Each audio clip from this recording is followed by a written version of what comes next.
काय कर्कसा ग माय, एक तर आमचा मराठवाडा असा दुष्काळी भाग आहे, त्याच्यात संजय शिरसाट साहेबासारखी माणसं 50 खोके घेऊन कुठंतरी सुखानं आयुष्य जगतील म्हणलं तर ते जगू देणार.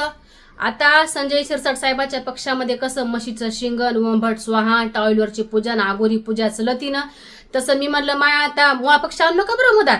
आणि मी मराठवाड्याची, संजय शिरसाट साहेब मराठवाड्याचे म्हणून मी म्हणलं मा आता त्याच्यासाठी जरा असं प्रार्थना काहीतरी करावं जरा असं.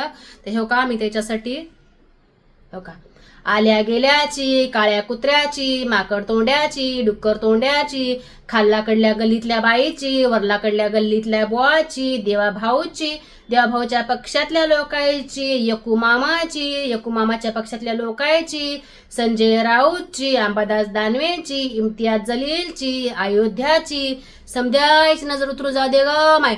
थु थु थु थु थु थु.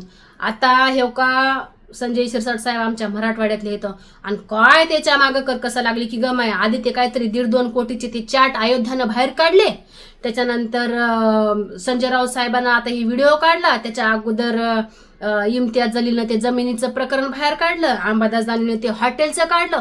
काय ह्याच्या मागं लागले की ग माय. मी म्हणते एवढा भ्रष्टाचार काऊन करायचा असेल बरं. जरा लोकांना दान धर्म केलं तर असं काय मागं लागणार तरी नाही. जाऊ दे ग माय, मला काही करायचं नाही. फक्त एकच सांगायचंय समध्या गद्दार लोकायला, संजय राऊत साहेबाच्या नादाला लागत जाऊ नका बरं.